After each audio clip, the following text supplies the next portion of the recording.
Je vais enregistrer les modifications apportées à cette requête et je vais faire select requête étoile. Ici on donne une requête qui comporte au minimum les deux clauses. Donc ici on va étudier les clauses de SQL et je vais expliquer ce que c'est les clauses. Réaliser une requête ou bien créer une requête qui affiche le nom de l'expert, qui affiche le nom de l'expert et son numéro de téléphone seulement. Donc, il faut fermer les tables correspondantes, cliquer dans l'onglet créer, dans le groupe requête, cliquer sur création de requête. Comme on dira que je vais le faire en mode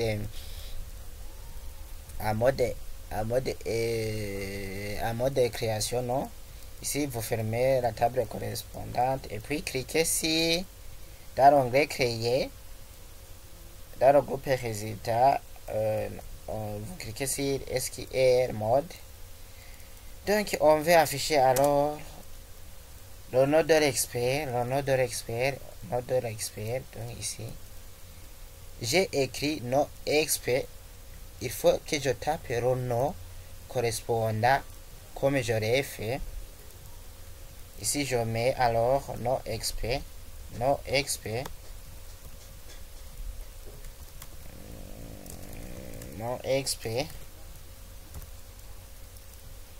puis je mets la virgule,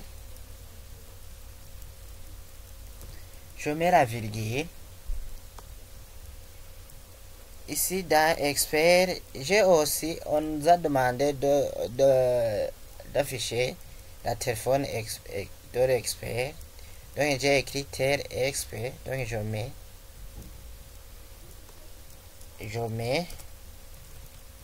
tel expert from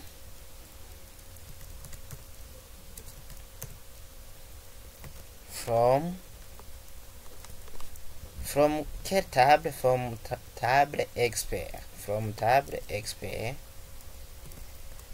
Table expert.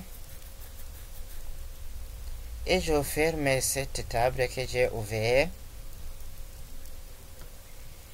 Alors je vais exécuter, par exemple ici, là où il y a le point d'exclamation a disparu puisque j'avais ouvert un autre objet. Donc j'ai ouvert l'objet table qui s'appelait expert, c'est pourquoi le point d'exclamation a disparu. Donc pour exécuter alors cette requête, il faut que vous cliquez dans l'onglet créer, dans le groupe affichage, sélectionnez mode feuille de données. Et voilà, je viens d'exécuter la requête suivante. Alors, qu'est-ce que signifie cette requête? Donc, on a tout d'abord la clause select.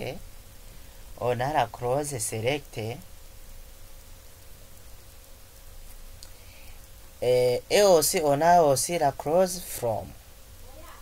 Donc, en langage SQL, pour faire une requête de sélection qui nous permet d'afficher les données, qui nous permet de trier les données. Les clauses, la première clause à savoir, c'est la clause select et aussi la clause from et la clause from. Quand on écrit select nom expert tel expert,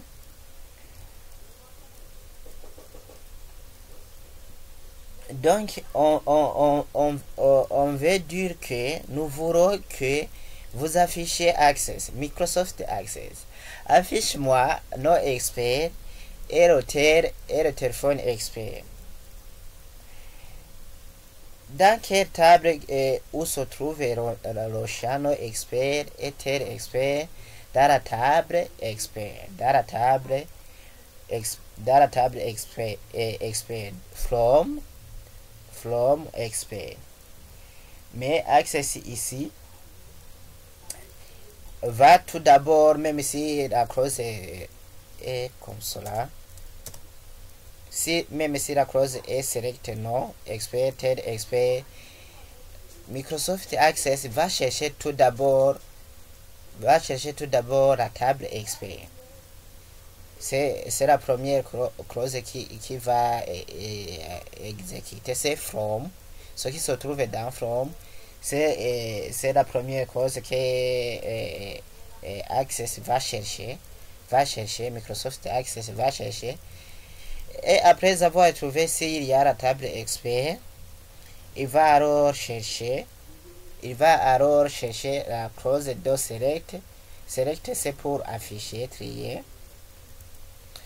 Et on peut afficher, trier les données d'une table. Donc ici, il va chercher à afficher il va afficher le nom expert et le téléphone expert.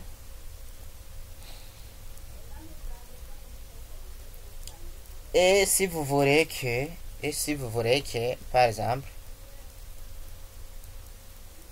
si vous voulez que ici le nom expert, le chat nom expert,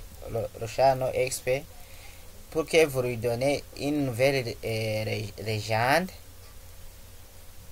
en SQL, on peut changer ça. Pardon, je vais afficher en mode SQL. Ici, je mets devant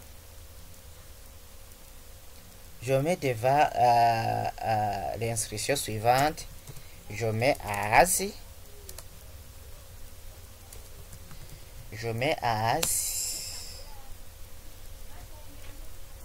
Et je mets aussi je mets les clochers. Je mets après avoir mis expert, je vais mettre la légende. Donc la légende, c'est le nom qui va apparaître au lieu d'apparaître ici. Si la table en mode effet de données, ça ne va pas apparaître nom expert, ça va apparaître. Alors le nom que je vais mettre ici, le nom de l'expert.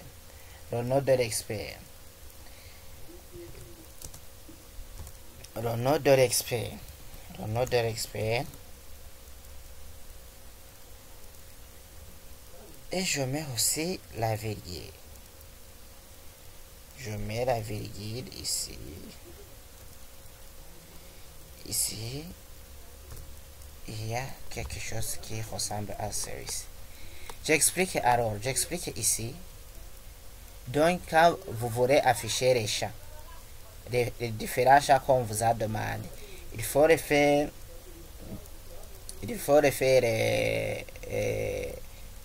Je dirais dispatcher, je ne sais pas comment dire, par un virgule.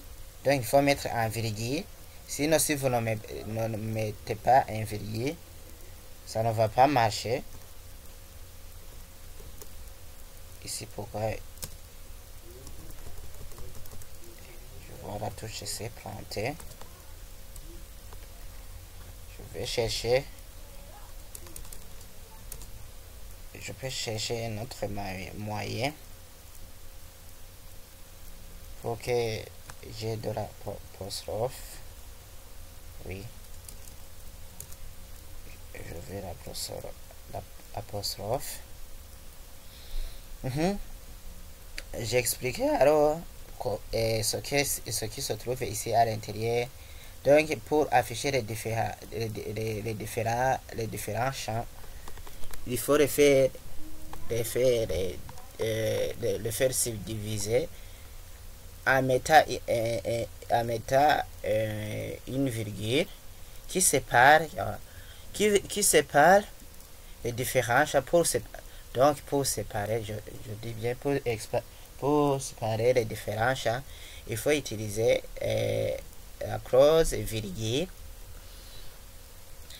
Ainsi, si vous voulez donner alors la légende d'un élément, donc le nom qui va apparaître ici, si le nom XP, au lieu d'apparaître le nom XP, ça va apparaître le nom de l'expert. Dans le champ, nom XP, ça va apparaître le nom de l'expert. C'est ça qu'on appelle une légende. Et aussi, songez toujours à terminer votre instruction avec un point virgule. Je copie cette requête et je l'aurai besoin après. Et je vais alors exécuter. Et voilà. Ici, ça n'apparaît pas le nom expert, mais ça apparaît le nom de l'expert. Mais ne croyez pas que j'ai changé dans la table expert le nom expert. Regardez. Ça reste le nom expert. Alors qu'ici, j'ai utilisé, ici que là où j'ai mis la légende, ça apparaît le nom de l'expert.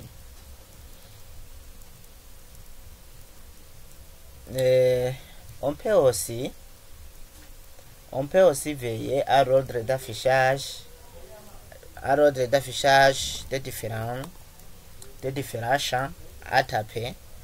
Par exemple, ici j'ai commencé à écrire nom de l'expert et j'ai terminé avec tel expert. Donc je vais vous montrer à ce qu'il faut veiller à l'ordre d'affichage. Ici, si je mets par exemple, ici si je mets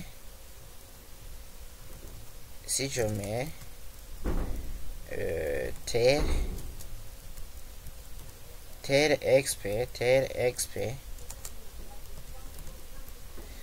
si je mets tel expert virgule, ici c'est la téléphone qui va commencer à être affiché.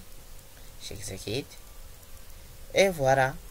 Il faut songer toujours à l'ordre d'affichage de votre champ. Et si on voulait afficher tous les champs, et si on voulait afficher tous les champs, par exemple, la première façon que je vous ai montré, non, ici, la première façon que je vous ai montré était de faire